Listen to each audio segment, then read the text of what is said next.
into the DNVR Avalanche Pregame Show presented by DraftKings Sportsbook. Use code DNVR to sign up for a new account to get amazing odds boosts every single day. Don't miss out. Gonzaga boosted to plus 100 to beat, is it Georgia State or something? I forget. I haven't even looked. They were minus 10,000 and it's boosted to plus 100, so I just took it. Yeah. Do that. All right. Avs take on the LA Kings in LA tonight. Josh Manson is in the lineup.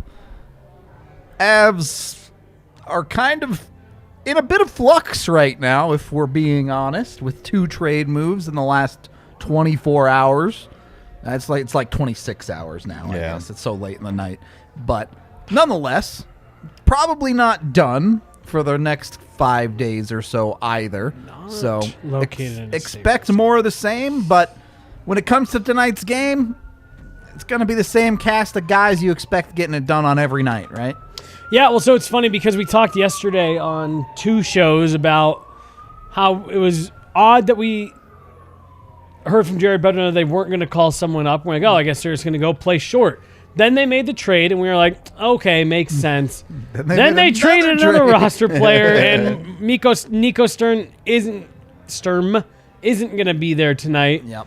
So I guess they'll play short tonight and then have a full lineup on Thursday, Friday? They could run 11-7, right? Don't have to play short necessarily. Yeah. But we're getting our first look at Manson there. I'm blocked fully by the camera, but I'm excited. I'm excited to see him up close. Again, he's a guy that we've heard has dropped off a little bit in the play in the last season and a half. But again, like we talked about yesterday, this seems like a prime candidate to come in and just fit in really well with this system and what they're looking for him to do. He excels in all the little areas the Avs love to lean into. Yep. It's going to be interesting to see exactly how he fits in. Jumping in tonight, look, obviously he doesn't know the Avs systems. There's not going to be a ton of expectations there, but Blais, what do you think? Is he going to be in the top 4 or are they going to ease him in? I think he's going to be in the top 4. Yeah? Yeah. Just full send? Full send. I mean, you got to shore up that second D pairing. I think that's where you're going to see him slot in. So he's going to be skating with Ryan Murray, and so I imagine that, it's going... Based on recent history, Murray McCarr, was Taves, Murray, Manson, then the Johnsons, and I agree. I expect the Murray Manson pairing to get at least a 5-on-5. The second highest amount of minutes, making them that second pair. But that's what's fun about this one, right? Is he helps you immediately now, and then you're just thinking about, cool. Well, what happens when Sam Girard comes back, and hopefully Bowen Byram comes back? Yeah. Boop. Yeah. Right. And it's just crazy at that point. The depth is laughable. You got to get there. Got to get healthy enough to that point. Sure. But that's what's fun is that he immediately jumps in, helps you tonight when you are depleted. And again, the thing that I just keep going back to it is for this particular player, you gave up nothing to get him. He only makes your D-core in the immediate better. Yep. Do we have the graphics y'all here? I do. Give me a minute, though. Okay. Well, so no is the answer. Manson. The guy we're talking about. So, yeah. There you go. You can have a look-see here on Manson. 6'3", 220-ish. He's listed anywhere from like 215 to 230, depending on where you look. Only 9 points on the season, but I think the reality is the Avs probably aren't bringing him in to really be particularly productive on the offensive side. So you're not too concerned about anything like that. Is a right shot, which, Avs love to have their 3 right shot D. Well, so, you mentioned the scoring and, it's 9 points this year, but I'm just pulling it up just so I get the numbers right. He's got a 37-point season in 2018, 16-point season in 2019. Then obviously you've got your COVID-shortened years where, the numbers aren't jumping off the page. But again, this is something that we've talked about a lot with guys that we think they're targeting. They needed the big, heavy, real kind of shutdown guy who isn't in the back half of his career yet. Yep. Manson's maybe getting there, 30 years old. A couple more years, you start saying, hasn't lost his legs yet. Right. Yeah. But what we kept saying was, you can't have another guy that's a complete black hole of offense. Yep. Jack and the Johnsons have been okay. I mean, just barely passable enough at EJ's been contributions. okay. Yeah. Jack, really, there's no offense. Yeah, there, very really. little. So you couldn't get another one of those and say this is our shutdown guy. You needed a guy that had a little bit of offensive upside.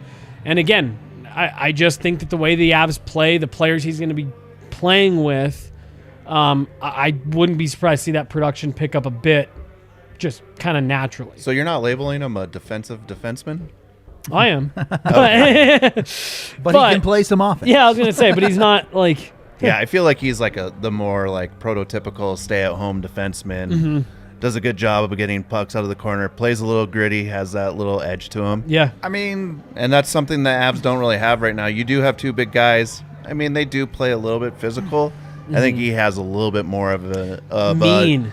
Don't come in this corner unless you want the stick in your back. Yeah. Upside is he's what everyone thought Devon Taves was before Devon Taves turned into an elite defenseman. Yeah, right? yeah. Like, even look at the trade cost. It's essentially 2 seconds, right? A second and Drew Hellison. Yeah. For Manson. Oh, probably a little bit meaner than Taves, a little bit more physical. But when he's playing at his best, he's absolutely capable of contributing.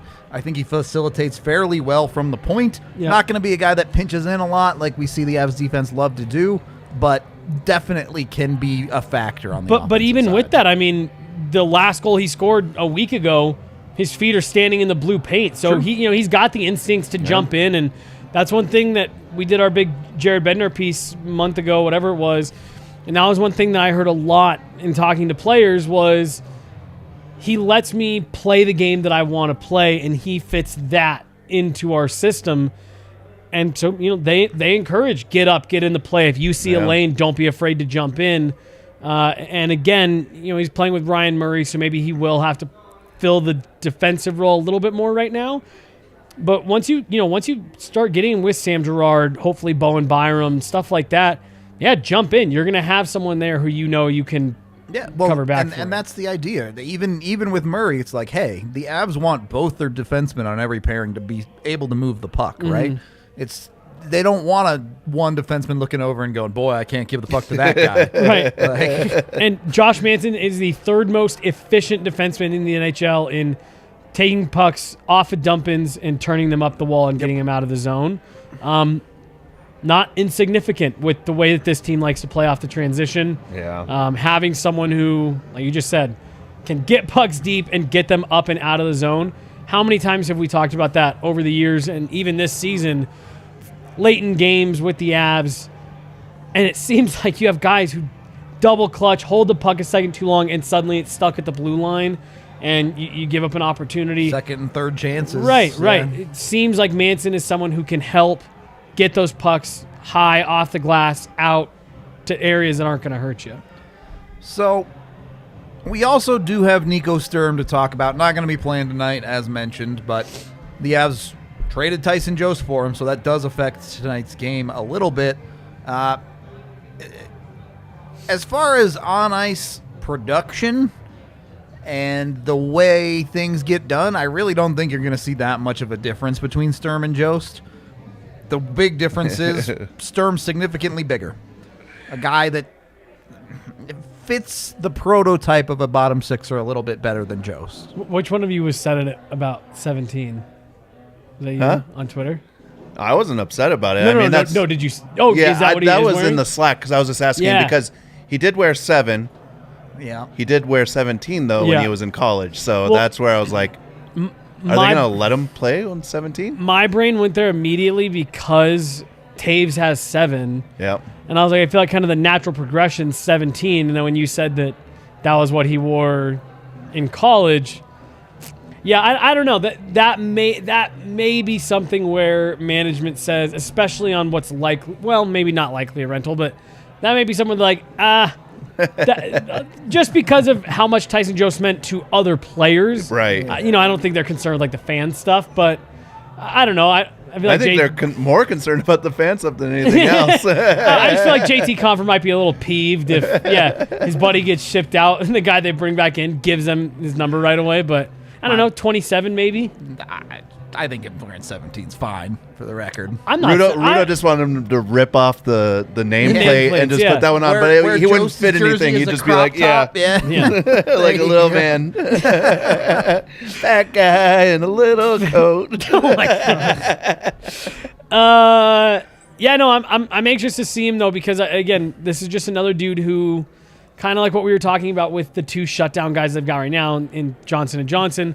This is just someone who you hope basically fills the same role that you had Tyson Jost filling, but just does it a little bit better and just has a couple extra elements that you're looking for. Again, not even that. I don't think anybody on this show thinks that Tyson Jost was having a bad season. Again, if you look at his historical trends, he was actually having a pretty on par season with the rest of his career. I think you hope that this guy's a little bit bigger, better on the draw, maybe a slightly more efficient penalty killer, has a little bit more offensive finish. I think Tyson Jost is incredibly skilled, but at the end of the day, his numbers are his numbers.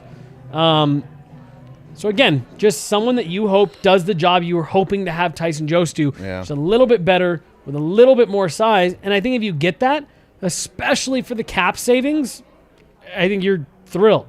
You saved money and found a way to get better all at once. I think that's the big part of this, is we think both of the moves probably made the Avs better.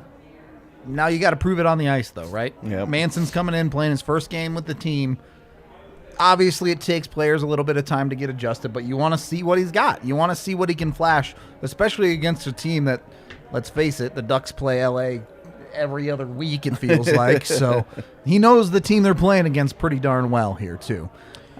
I said if there was a prop for it, and there's not, unfortunately, I'd put money on him getting in a fight. That kind of seems like a new guy on the team thing to do, right?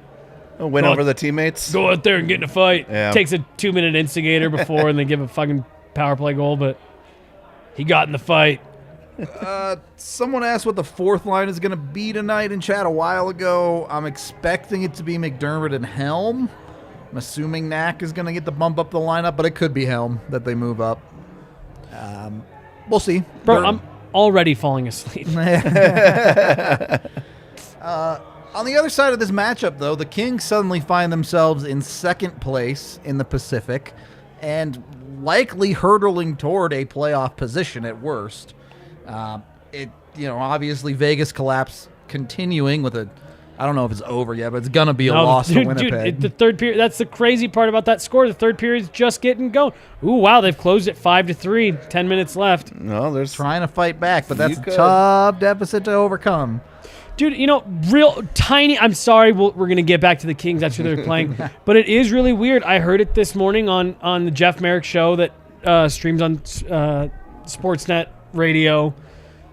I heard Ken talk about it the other night from Sin Bin. Jesse Granger from The Athletic, who covers the Knights.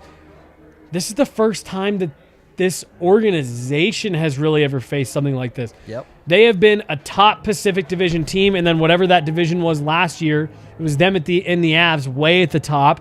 They haven't had to play like meaningful must-win games down the stretch ever.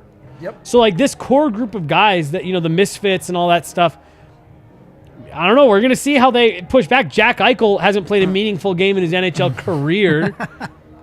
And yeah, it's a crazy, fascinating storyline unfolding in Vegas that I still assume that they're just going to end up getting in. But I don't know, man. It's getting pretty wild. The other thing that you have to look at there, right, is the front office. Like, this is a new franchise, fairly new, right? Yep. And they were handed basically the keys to a very nice ride. Yeah. Right? And, now we're going years down the road. They've been making trades, changing the lineup, seeing what they can do, see who they can add to make that team better. Yeah. I mean, is it going to work out, or is it going to keep going this way? Is this a bump in the road, or is this something is this the start of the unravel? Where you're like, oh, wow, this front office actually doesn't know what they're doing. They just had so much to play with. And that is what's so interesting about them and what makes it, again, just the conversation around exactly what you're saying so much more interesting is I think that second line are the only remaining players from that expansion roster. And seriously, every big name for the last 3 years, they've landed. I'm trying to think of a big name. Taylor Hall is the only one that they pursued and didn't get. That entire team is very expensive assets, a lot of money. They've mortgaged a ton of prospects, a ton of picks that are going on and having good starts to their careers for very good high-end players. And when you see it not all coming together, you have that thought of like, what do you do? Because none of those players are getting any cheaper. Sorry, right. LA Kings. Sorry. No, I'm going to say the fuse is burning on Vegas, and that's why the LA Kings are in the position that they're in. Yeah. Because Vegas has struggled, and LA has said, we'll take the second spot in the Pacific if you guys aren't. Seriously. And for a lot of the season, Anaheim was in that mix too. They've fallen off a bit in the last 2 weeks. So, they've kind of gone into seller mode. But, I mean, the fact that Edmonton can have the season they're having and get away with it. Sitting top 3 in their division right now tells you what you need to know about what's going on in Vegas. And, it kind of goes beyond the injuries. Again, I saw Ken talking about it. Chat, relax. Miko's in tonight. Yeah. Oh, he is? I don't know where you guys are finding that, but Miko is in. Miko or Nico? Miko. Rantanen. This is going to suck. Yeah.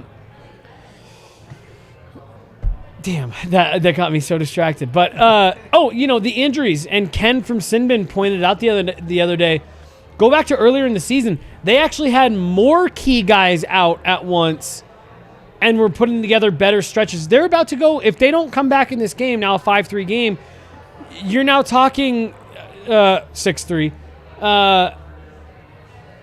They're about to go 0-5-0 on a 5-game road trip. Yeah. I don't care what injuries you have.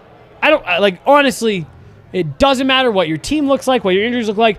It is almost hard to go 0-5 on a road trip, let alone with any of those players in the lineup that they have. Certainly a team who expects, a good playoff run going 0-5. Right. The Avs' worst stretch of the season is 4-5-1. Right. Like, they had, at different points throughout this trip, Jack Eichel, Alex Pietrangelo, that entire Misfits line of Riley Smith, Jonathan Marchessault, William Karlsson. They had Pacioretty for a couple games. They had Leonard for a couple games.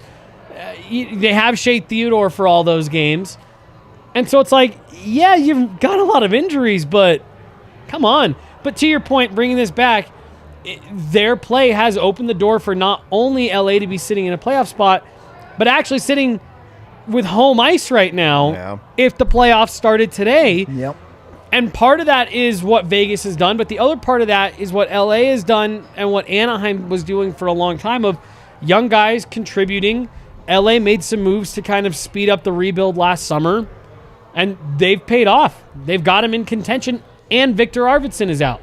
Plus, they still have some of that veteran leadership from the cup runs, right? And they're talking about like, hey, look, you can have a bad start to the year, and now when you're talking about this March-April timeframe, right? If you can put it together like a solid game for those 2 months, you can get into the playoffs and make noise. And look what they've done in the past when they get into the playoffs. Yep. They're a deadly playoff team. Now we'll see if that still makes sense with the newer kids coming in, playing in the system, but they still have that veteran leadership that's been there, done that. Well, I mean, that was their mantra for how many years? Just get in. Because they did it as an 8 seed, then I think they did it as a 6 seed. Yeah. Just get in. We don't care. Yep. And that was kind of where the tide started to turn where, again, I look at the Avs, and I asked Bednar the other night about, essentially boiled down the question of, do you guys care about the standings, the President's Trophy? And he flat out said, no, I don't care. I don't care where we finish. I don't care where anyone else finishes. I care about us getting to May and playing our best hockey for 8 weeks. Yep. That is what I care about. Don't care where we are. And I think those early 2010s LA teams were what really started shifting that focus to you've got to sell out to get home ice to you have to be exactly what you just said. You get into the back end of the season, if you can be playing your best hockey and carry that into the playoffs, that is what these real veteran teams care about. And to your point, Drew Doughty, Dustin Brown, Anze Kopitar, Jonathan Quick, all still on this LA Kings team. So you've got the influx of youth, but you've got two guys who have been there, have done that in a very similar situation to what they're kind of sitting right now. Yeah. We don't have to be the best. We just got to be playing the best at the right time. And, oh, by the way, Jonathan Quick looks pretty good again. Known Avs bodyer, Jonathan Quick. Yeah. Blais, did you take that into account with your bets tonight? I kind of went big again on my bets. Oh boy, a more positive night. Didn't go so well last time. I only got one, but I mean, when you're doing positive bets like this, it's kind of more of a gamble. Wiggle room, a little bit too. Yeah. So, is it up? Okay, so we've got Makar with 1.5 points. Feeling big go. All right, I like that. At plus 175, take it. I mean, we'll see. He's going to play a lot. Mikko, again, it's been quiet. I mean, he did have that empty netter last game, but you know, sometimes that kind of jump starts the goal scoring. And his game looks so much better last night, too, the right? last 2 games, he's looking a lot better. Mm-hmm. So, coming along gradual steps. Yeah. Yep. And then this one was weird. Avs first period puck line. They just need a goal, to win by a goal. The first, yeah. Plus 140. I like the money. Little risque. The only thing I don't trust there is Jonathan Quick bodying them. But other than that, all of those bets seem fairly attainable to me. Jesse's looking at something here. Well, no, just New Hook is with Kadri and Burakovsky, and you were right. Abe Kubel gets the promotion up with Comfort and O'Connor. Figured he would. Helm and McDermott are rounding out the forwards. Going 11-6. Yep. And presumably Sturm will join them on Friday, but yeah, I'll say 2 days off. I know they're taking one of those days off entirely. Yeah. I'm sure not Josh Manson. I'm sure he'll have some video stuff. They had to push his availability today because they were doing a penalty killing meeting with him. Tell him how to stand on the ice. Yeah. So they will have one full day off. So I'm sure Nico Sturm will get caught up with the team. Josh Manson did not go home last night. He got to the team hotel at about 2 a.m. Wow. Flying in from New York. Slept there. Yeah, I don't know. Maybe on the day off they'll be like, go down to your house and get an actual fucking get some clothes. Yeah. No, pretty crazy. He said that they had just gotten back to the hotel in New York, got called up to Pat Verbeek's room, and he was like, "Yep, we traded you." And they have someone on their way to pick you up now. Right now. He said it was less than an hour till he was from the time he was told he was traded to when he was at the airport. That's probably the best way to go about it, though. Well, he rip literally the Band-Aid off, just peel it right off. He said he didn't have time to say bye to any. I'm sure there was a couple who poked their head out in the hallway and stuff, but he said, "Yep, I was told." Given the details, pack your shit. Back down to my room. Was get your stuff, and they even told him if you can't take all of your stuff, we'll take care of it. We'll coordinate, with you. But pretty crazy, and he flew straight into LA. I thought I don't know, and I guess it all depends on what the Avs wanted from. But I feel like I would have been can you just fly me to Anaheim and I'll be there at 6 a.m. I'll meet you there. Just let me sleep in my own bed. Well, not so lucky this time, I guess, Josh Manson. Yeah. You know what? I'm sure he's not complaining about being on a cup contender now. Things worked out in that regard for him. We are about 10 minutes from puck drop, so we're going to wrap up this pregame show. We will be live postgame, breaking it all down for you, hopefully talking about the good stuff Josh Manson does. But until the game is over, enjoy it and have a good night.